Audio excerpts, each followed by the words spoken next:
I am sorry অনু, আমি নিজের মধ্যে ছিলাম না। অনু আদ্রের দিকে তাকিয়ে মনে মনে বলল, আচ্ছা ভাইয়া, আমার সাথে এমন করলো কেন? অনুর ঠোঁট দিয়ে রক্ত পড়ছে, ঠোঁট কেটে গেছে অনুর। বৃষ্টির পানিতে অনুর ঠোঁট জ্বালা করছে। অনু সেদিন আদ্রের শাস্তি থেকে বাঁচার জন্য আদ্রের ঠোঁটে আলতো করে চুমু দিল, সেটা ছিল সামান্য হালকা চুমু, কিন্তু আদ্র এখন এটা অনুর সাথে কি করলো? অনুর মাথা ঘুরছে, এমন চুমু সে জীবনেও খায়নি। অনু মাথা ঘুরিয়ে পড়ে যেতে নিলেই আদ্র তাড়াতাড়ি করে অনুকে শক্ত করে ধরে ফেলে বিচলিত স্বরে বলে উঠল, এই অনু, তোর কি হলো? তুই ঠিক আছিস তো? অনু কিচ্ছু বলছে না, শুধু আদ্রের মুখের দিকে ফেল ফেল করে তাকিয়ে রইল। অনুর সবকিছু কেমন ঘোলাটে লাগছে। বৃষ্টি বেশ কিছুক্ষণ পর থেমে গেল। আদ্র অনুকে শান্ত স্বরে বলল, অনু, বৃষ্টি থেমে গেছে, চল এবার। অনু এখনো আদ্রের বুকে মাথা রেখে একইভাবে দাঁড়িয়ে আছে। অনুর পুরো শরীর কাঁপছে।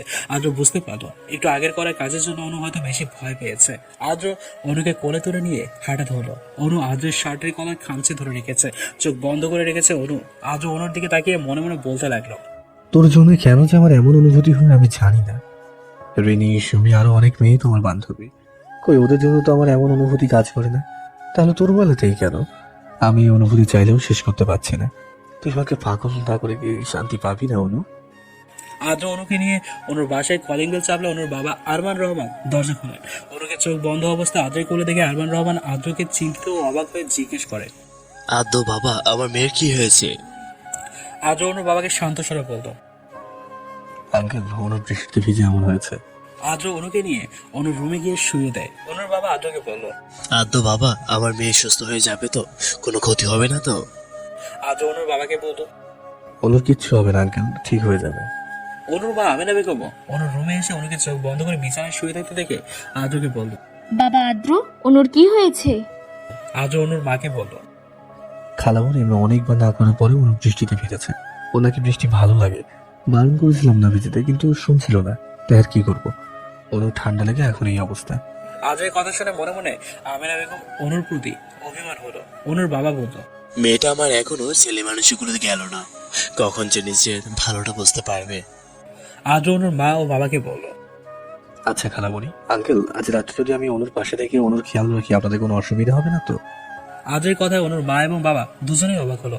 আমেনা বেগম আদ্রকে বলল, তুমি এমনিতেই অনুর জন্য অনেক ঝামেলায় পড়েছো বাবা। তোমার অনুকে সামলাতে অসুবিধা হবে, আবার তার উপর তোমার জ্বর। আদ্র অনুর মাকে বলল।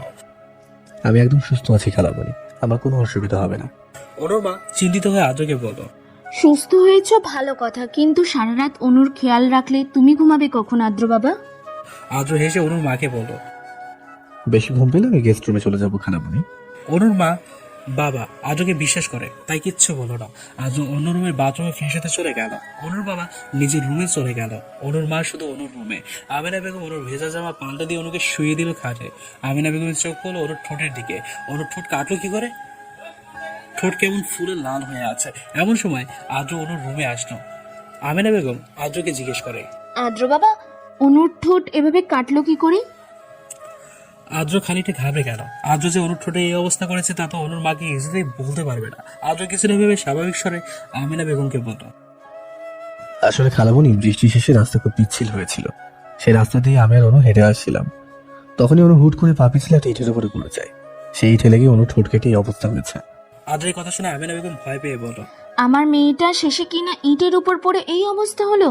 আমি এখনই ওষুধ নিয়ে আসছি। আমিনা বেগম রুম থেকে বেরিয়ে গেল। আদ্র দীর্ঘশ্বাস ফেলে অনুর বিছানার পাশের কোনায় বসলো। আদ্রের জামা বৃষ্টিতে ভিজে যাওয়ায় অনুর বাবার দেওয়া একটি জামা আদ্র এখন পরে আছে। অনু চোখ বন্ধ করে আছে। অনু হয়তো গভীর ঘুমিয়ে পড়েছে। আদ্র অনুর দিকে অপলক দৃষ্টিতে তাকিয়ে আছে। আদ্র অনুর দিকে তাকিয়ে মনে মনে বলল, আমি হয়তো আজ বেশি বাড়াবাড়ি করে ফেলেছি, অনুর সাথে এমনটা করা ঠিক হয়নি। আদ্র হাত বাড়িয়ে অনুর ঠোঁটে হাত ছুঁয়ে দেখলো সত্যি ঠোঁট কিছুটা কেটে গিয়ে ফুলে গেছে। আদ্র অনুর ঠোঁট থেকে হাত সরিয়ে অনুর বিপরীত দিকে ঘুরে বসলো। বেশিক্ষণ অনুর দিকে তাকানো একদমই চলবে না। আবার ভয়ঙ্কর কিছু করার ইচ্ছে আদ্রের মনে জাগবে, যা আদ্র চায় না। অনুর মা হাতে ওষুধ দিয়ে রুমে আসে অনুকে খাইয়ে দেওয়ার জন্য। আদ্র অনুর মাকে বলল, খালামণি, তুমি নিজের ঘরে গিয়ে বিশ্রাম নাও, আমি অনুকে ওষুধ খাইয়ে দিচ্ছি। অনুর মা মন খারাপ করে আদ্রকে বলল, আচ্ছা ঠিক আছে আদ্র বাবা, তুমি অনুকে ওষুধ খাইয়ে ওর একটু খেয়াল রাখো, আর তুমিও তারপরে গেস্ট রুমে গিয়ে শুয়ে পড়ো। আদ্র মুস্কি এসে আমিনা বেগমকে বলল। ঠিক আছে খালামণি। আমিনা বেগম ওষুধ টেবিলে রেখে রুম থেকে চলে গেল। আদ্র এবার গ্লাসে পানি ভর্তি করে নিয়ে এসে অনুর মুখে হাত দিয়ে ছেটাতে লাগলো। অনুর মুখে পানি পড়াতে অনু চোখ খুলে তাড়াতাড়ি উঠে বসলো। অনুর মাথা প্রচন্ড ব্যথা করতে লাগলো। নিজের মাথায় হাত দিয়ে অনু চারিপাশে দেখে বুঝলো অনু নিজের বাসায় আছে। নিজের সামনে তাকিয়ে আদ্রকে দেখে অনু ভয়ে পিছিয়ে গেল। অনু ভয়ে কাঁপা কাঁপা গলায় বলে উঠলো, আদ্র ভাইয়া তুমি এখানে? আদ্র অনুর দিকে তাকিয়ে বলল, আজকে আমি তোর রুমে থাকবো। কেন, আমাকে তুই ভয় পাচ্ছিস? অনু শুকনো ঢোক গিলে আদ্রকে বলল, না, ভয় পাবো কেন? আমি তোমাকে ভয় পাই না। মুখে ভয় পাই না বললো। তখন বৃষ্টির সময় ওই মুহূর্তে আদ্র অনুকে কাছে টেনে গভীর চুমু দিয়ে ঠোঁট কেটে রক্ত আনার দৃশ্য অনুর মনে পড়ে যায়। মনে পড়তে অনু ভয় পেয়ে চোখ বন্ধ করে ফেলে। আদ্র টেবিল থেকে ওষুধ নিয়ে এসে অনুর পাশে বসে অনুর দিকে তাকিয়ে বলল, তোকে ওষুধ খেতে হবে, এখন হাঁ কর। অনু বারণ করলো না। হাঁ করে আদ্রের হাত থেকে ওষুধ খেয়ে নিল। তারপর আদ্র অনুকে পানি খাইয়ে দিল। অনু আদ্রের দিকে তাকিয়ে আছে। আদ্র নিজের হাতে করে তুলে স্যাবলন দিয়ে অনুর ঠোঁটের কাটা জায়গায় লাগাতে লাগলো। অনু ব্যথায় আহ করে উঠলো। অনু ঠোঁটে হাত দিয়ে আদ্রকে বলল, এটা ছোট আর লাগিও না, খুব জ্বলছে। আদ্র অনুর কথা শুনে অনুর ঠোঁটে আর স্যাবলন লাগালো না। আদ্রের বাসায় অনু যখন গিয়েছিল তখন আদ্রের মা রেহানা পারভিন জোর করে অনুকে খাবার খাইয়ে দিয়েছিল, তাই অনুর এখন খিদে নেই। আদ্র হঠাৎ বিছানা থেকে উঠে অনুর রুম থেকে চলে গেল। অনু বুঝতে পারলো না আদ্র কোথায় গেল। আবার কিছুক্ষণ পরে আদ্র গ্লাসে করে হাতে গরম দুধ নিয়ে আসলো। আদ্র ভাইয়া, এই দুধ বুঝি তুমি খাবে? আদ্র অনুর দিকে তাকিয়ে গম্ভীর আমি খাবো না এই দুধ এখন। অনু ভয় পাওয়ার স্বরে আদ্রকে বলল, আমি দুধ খাবো না, আমার খিদে নেই। তোর খিদে না থাকলেও এখন তোকে দুধ খেতেই হবে। আদ্র নিজের হাতে অনুকে জোর করে দুধ খাইয়ে দিল। অনু খেতে না চাইলেও কষ্ট করে খেয়ে নিল। তারপর আদ্র অনুর পাশে বসে অনুর দিকে তাকিয়ে রইল অপলক দৃষ্টিতে। আদ্রকে চোখের সামনে নিজের রুমে এত রাতে দেখে অনুর বুকের ভেতর ভয় লাগছে। আদ্র বুঝতে পারলো অনু ভয় পাচ্ছে, তাই আদ্র অনুর বিছানা ছেড়ে সোফায় বসে পড়ল। অনু কিছুক্ষণ চুপ করে থেকে আদ্রকে বলল, ওই সময় আমার সাথে এমন করলে কেন আদ্র ভাইয়া? আদ্র ফোন টিপছিল। অনুর কথা শুনে আদ্র অনুর দিকে তাকিয়ে বলল, কোন সময় আমি তোর সাথে কি করলাম? হ্যাঁ, অনু গভীর স্বরে বলল। তুমি ভালো করেই জানো আমি কি বলতে চাচ্ছি। অনু নিজের ঠোঁটে হাত দিয়ে আদ্রের দিকে তাকিয়ে আছে। আদ্র চোখ বন্ধ করে নিজের রাগ কমানোর চেষ্টা করছে। অনুর কথায় আদ্রের রাগ হচ্ছে অনেক বেশি। অনু যে তখন বৃষ্টির সময় অনুর ঠোঁটে আদ্রের চুমু দেওয়ার কথা জিজ্ঞেস করেছে, তা আদ্র বুঝতে পারছে। আদ্র রেগে অনুকে বলল, এসব কথা বন্ধ করে চুপচাপ ঘুমিয়ে পড়লো। আদ্র রেগে গেছে বুঝতে পেরে অনু বিছানায় শুয়ে পড়লো। অনু নিজের চোখ অনেকক্ষণ ধরে বন্ধ করে রাখলো, কিন্তু ঘুম আসছে না। অনু চোখ খুলে আদ্রকে বলল, আদ্র ভাইয়া তুমি ঘুমাবে না? আদ্র গম্ভীর স্বরে অনুকে বলল, না, ঘুম আসছে না। অনু শোয়া থেকে উঠে বসে মন খারাপ করে বলল, আমারও ঘুম আসছে না। আদ্র শান্ত স্বরে বলল, ঘুমানোর চেষ্টা কর, ঘুম চলে আসবে। অনু বিরক্তির স্বরে বলল, আমি অনেক চেষ্টা করেছি ঘুমানোর, কিন্তু কিছুতেই ঘুম আসছে না। অনু বিছানা থেকে উঠে এসে আদ্রের পাশে সোফায় বসলো। তারপর আদ্রের বুকে মাথা রাখলো। আদ্র অনুর কাছে অবাক হলো। আদ্র অনুকে বলল, তুই তো আমাকে ভয় পাচ্ছিলি, এখন আবার আমার কাছে দিচ্ছিস কেন? অনু চোখ বন্ধ করে আদ্রকে বলল, মনে হলো তোমার বুকে মাথা রেখে ঘুমোলে আমার ঘুম চলে আসবে, একটু ঘুমোতে দাও প্লিজ। আদ্র অনুর কথা মুচকি হাসতো। আদ্র অনুকে এক হাতে জড়িয়ে ধরে অনুর মাথায় হাত বোলাতে লাগলো। একটু পর ঠিকই অনু আদ্রের বুকে ঘুমিয়ে পড়লো। আদ্র বুঝতে পারলো অনু ঘুমিয়ে পড়েছে, তাই আদ্র অনুকে কোলে তুলে নিয়ে বিছানায় শুয়ে দিল। অনু নিষ্পাপ মুখের দিকে আদ্র কিছুক্ষণ তাকিয়ে রইল।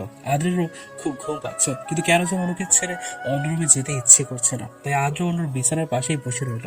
আদ্র না ঘুমিয়ে অনুর দিকে তাকিয়ে রইল। সকাল হয়ে গেছে। অনুর ঘুম ভেঙে যায়। অনু চোখ খুলে দেখে সে বিছানায় শুয়ে আছে। অনু মনে মনে ভাবছে অনু তো সোফায় আদ্র ভাইয়ের কাছে শুয়েছিল, তাহলে অনু বিছানা এলো কি করে? অনু আশেপাশে তাকিয়ে আদ্রকে খুঁজতে লাগলো, কিন্তু আদ্রকে দেখতে পেল না। বিছানা থেকে উঠে অনু ড্রয়িং রুমে চলে যায়। অনুর মা রান্নাঘরে রান্না করছে। অনু আমিনা বেগমকে জিজ্ঞেস করলো, আম্মু, আদ্র ভাইয়া কোথায়? আমিনা বেগম অনুকে বলল, আদ্র নিজের বাসায় চলে গেছে অনু। অনু মন খারাপ করে নিজের রুমে আবারও চলে গেল। মনে মনে অনু বলল, আদ্র ভাইয়া তুমি চলে গেলে, আমার কিছু ভালো লাগছে না। তুমি তোমাকে পড়াতেও আসো না, এখন নিজের কাছেই খারাপ লাগছে। কেন যে ঠিক মতো পড়তাম না, ঠিক মতো পড়লে হয়তো আদ্র ভাইয়া আমাকে পড়াতে আসতো। এভাবে বেশ কয়েকদিন চলে গেল। অনুর বাসায় আদ্র আর আসে না। আদ্র না আসে অনুর কাছে কিছু ভালো লাগছে না। আদ্র অনুর বাসায় আসে না দেখে অনু আর আদ্রের বাসায় যায় না। অনুর কলেজ ছুটি হলে অনু রাস্তা দিয়ে হাঁটছিল। হঠাৎ কলেজের রাস্তার একপাশে আদ্রকে দাঁড়িয়ে থাকতে দেখে অনু অবাক হলো। পর মুহূর্তেই অনু খুশি হয়ে দৌড়ে চলে গেল আদ্রের কাছে। অনু হাসি মুখে আদ্রকে জিজ্ঞেস করলো, আদ্র ভাইয়া তুমি এখানে কি করো? আদ্র অনুর দিকে তাকিয়ে বলল। অনু আদ্রকে বলল, আমাকে দেখতে এসছো? আদ্র রাগী স্বরে অনুকে বলল, আমি কি বলেছি যে তোকে আমি দেখতে এসেছি? আদ্রের কথা অনু মন খারাপ করে বলল, সরি আদ্র ভাইয়া, আমার মনে হয়েছিল হয়তো তুমি আমাকে দেখার জন্য এখানে এসছো। তুই কি কোনো দেখার বস্তু যে তোকে দেখতে হবে? আদ্রের কথায় অনুর এবার খুব রাগ হচ্ছে। অনু রেগে আদ্রের সামনে থেকে চলে যেতে লাগলো। ঠিক তখনই অনুর হাত আদ্র চেপে ধরলো। অনু বিরক্ত হয়ে বলল, সমস্যা কি তোমার আদ্র ভাইয়া? আমার হাত ধরেছো কেন? তুমি তো আর এখানে আমাকে দেখতে আসোনি। আর তুমি তো ঠিকই বলেছো, আমি দেখার কোনো বস্তুই না। আমার হাত ছাড়ো। আদ্র অনুর দিকে তাকিয়ে বলল। তুই দেখার মতো বস্তু না হলেও তুই দেখার মতো প্রাণী। অনু বুঝতে না পেরে আদ্রকে বলল, মানে কি বুঝলাম না। তোর বোঝা লাগবে না। আইসক্রিম খাবি? আইসক্রিম খাওয়ার কথা শুনে অনুর রাগ চলে গেল। অনু খুশি হয়ে আদ্রকে বলল। হ্যাঁ আদ্র ভাইয়া, আমি আইসক্রিম খাবো। আদ্র মুস্কি হেসে বলল। তাহলে চল। আদ্র দোকান থেকে অনুকে আইসক্রিম কিনে দিল। অনু আইসক্রিম খেতে লাগলো। অনু আইসক্রিম খাচ্ছে, তখনই অনুর মুখের চারিপাশে আইসক্রিম লেগে যাচ্ছে। অনু মুখ থেকে আইসক্রিম মুছে নিল। আইসক্রিম খাওয়ার সময় আবারও মুখে আইসক্রিম লেগে যাচ্ছে। মুখে বারবার আইসক্রিম লেগে যাওয়াতে অনু বিরক্ত হচ্ছে। আদ্র অনুর কানো থেকে শব্দ করে হেসে ফেলল। অনু আদ্রের দিকে তাকিয়ে আদ্রের হাসি থেকে ভালো লাগলেও পরে আবারও মন খারাপ করে বলল। আমার মুখে আইসক্রিম বারবার লেগে যাওয়াতে তুমি হাসছো কেন আদ্র ভাইয়া? আদ্র হেসে বলল। আইসক্রিম খাচ্ছিস খা, কিন্তু মুখ এতবার মুছে নেওয়ার কি আছে? অনু আদ্রকে বলল। রাস্তায় কত মানুষ দেখেছো আদ্র ভাইয়া, আমার মুখে আইসক্রিম লেগে এমন দশা দেখে সবাই হাসবে না? সবাইকে তোর মতো বলদ নাকি ওরু? যারা বলো তারা হাসবে, যারা বুদ্ধিমান তারা হাসবে না। অনু মন খারাপ করে আদ্রকে বলল। তুমি আমাকে বলদ বললে আদ্র ভাইয়া? আদ্র অনুর দিকে তাকিয়ে বলল। বলদ নয় তো কি? হ্যাঁ, তোর মনে হয় তুই অনেক চালাক। অনুর রাগ হলো। আদ্রের হাতে আইসক্রিম ধরিয়ে দিয়ে অনু বলতো। আমি আর আইসক্রিম খাবো না। আদ্র রাগে সরে অনুকে বলল। আমি কি আমার আইসক্রিমটা ফেলে দেবো? অনু দিকে তাকিয়ে অদ্রকে বলল। তোমার ইচ্ছে হলে ফেলে দাও। আদ্র অনুর দিকে একবার রাগের দৃষ্টিতে তাকিয়ে নিজেই অনুর অবশিষ্ট আইসক্রিম খেতে লাগলো। আদ্র অনুর আইসক্রিম খাচ্ছে দেখে অনু অবাক হয়ে বলল। আদ্র ভাইয়া, এই আইসক্রিম তো আমি খেয়েছি। আইসক্রিমটা তো এটো হয়ে গেছে, তাহলে আমার এটো হয়ে যাওয়া আইসক্রিম তুমি কেন খাচ্ছ? আদ্র আইসক্রিম খেতে খেতে অনুকে বলল। তোর কাছে আমি কিছু জানতে চেয়েছি, তার বেশি কথা বলছিস কেন? চুপ করে থাক। আদ্রের কথা শুনে অনু চুপ করে রইল। অনু আদ্রের দিকে তাকিয়ে তাকিয়ে আদ্রের আইসক্রিম খাওয়া দেখছে। আদ্রের মুখে তো একটু আইসক্রিম লাগছে না। অনু মনে মনে বলল। আদ্র ভাইয়া এত সুন্দর করে আইসক্রিম খায় কি করে? একটুও তো মুখের আশেপাশে লাগছে না। আর আমি খেলে মুখের চারপাশে মানচিত্র এঁকে যায়। আদ্র নিজের গাড়ি করে অনুর কলেজের সামনে এসেছিল, তাই আদ্র অনুকে নিজের গাড়ি দিয়ে ড্রাইভ করে বাসায় পৌঁছে দিয়ে চলে যায়। অনু একবার পেছনে ফিরল আদ্রকে দেখার জন্য, কিন্তু আদ্র তো চলে গেছে। দীর্ঘ শ্বাস ফেলে অনু বাসায় চলে গেল। আদ্র গাড়ি ড্রাইভ করছে আর অনুর কথা ভাবছে। এখন অনুর কথা ভেবে আদ্র মুস্কি হাসছে। আদ্র মনে মনে বলল। তোর বাচ্চামি তোমার একটু বিরক্ত লাগে না অনু? কেন জানি না, আমার খুব ভালো লাগে তোর বাচ্চামিগুলো। You're really cute girl, অনু। অনু আজের বাসার বিশাল বড় আম গাছে উঠেছে, আম পেড়ে খাওয়াচ্ছিল। কাউকে না জানিয়ে লুকিয়ে লুকিয়ে আম পেড়ে খেতে অনুর ভালোই লাগে। নিজের ওড়নায় অনেকগুলো আম ইতিমধ্যে অনু নিয়ে ফেলেছে, কিন্তু আরেকটা ডালের বড় এক সবুজ আম দেখে অনুর ভীষণ লোভ হলো। অনু সেই আম হাত বাড়িয়ে আনতে গিয়ে গাছ থেকে পা পিছলে পড়ে চিৎকার করে উঠলো। অনুর চোখ এখনো বন্ধ করে আছে, বুকের ভিতর ঢিপ ঢিপ ঢিপ ঢিপ আওয়াজ হচ্ছে। ভীষণ ভয় লাগছে, কিন্তু কি হলো? অনু মনে মনে ভাবছে, এতক্ষণে তো পড়ে গিয়ে ব্যথা পেয়ে অজ্ঞান হয়ে যাওয়ার কথা, কিন্তু সে ব্যথা পেল না কেন? অনু অনুভব করতে পারলো অনু কারো কোলের মধ্যে রয়েছে। সেই ব্যক্তি অনুকে নিজের সাথে জড়িয়ে ধরে কোলে তুলে রেখেছে। চোখ খুলে অনু নিজের খুব কাছে আদ্রকে দেখে চমকে উঠলো। আদ্র অনুকে এখনো কোলে নিয়ে দাঁড়িয়ে আছে। অনুর বিশ্বাস হচ্ছে না। অনুর কাছে সবকিছু স্বপ্নের মতো লাগছে, স্বপ্ন লাগছে। গাছে উঠে যখন অনু আম পাড়ছিল তখন আদ্র নিজের বারান্দায় বসেছিল, কিন্তু হঠাৎ আদ্র অনুকে দেখতে পেলো অনু গাছের উপরে বসে আছে। আদ্র নিজের বাসা থেকে নিচে নেমে বাইরে বেরিয়ে গেল। বাগানের মধ্যে গাছের এক পাশে দাঁড়িয়ে আদ্র অনুর কাণ্ড দেখছিল। আদ্রের কাছে ভালোই লাগছিল অনুর দুষ্টুমি, কিন্তু হঠাৎ অনু গাছ থেকে পা পিছলে পড়ে গেলে আদ্র সাথে সাথে অনুকে ধরে ফেলে। আদ্র রেগে অনুর দিকে তাকিয়ে বলল,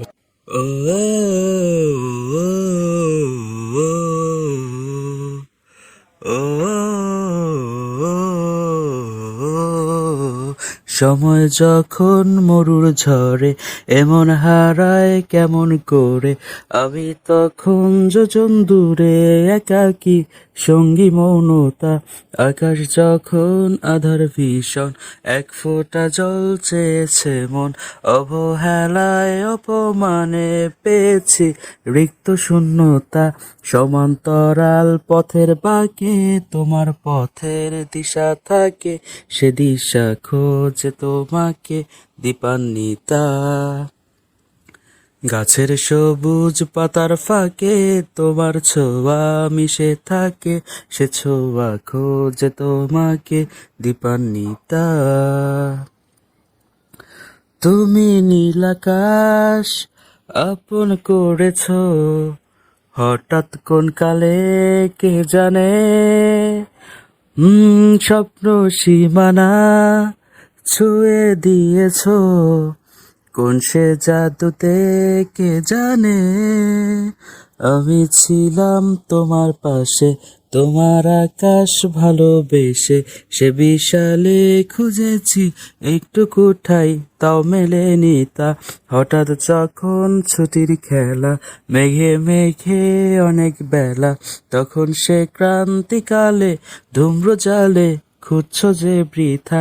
অশান্ত মন বোঝাই কাকে, হারিয়ে চাইছি তোমাকে, হাতছানি দিয়ে যেটাকে স্মৃতির পাতা।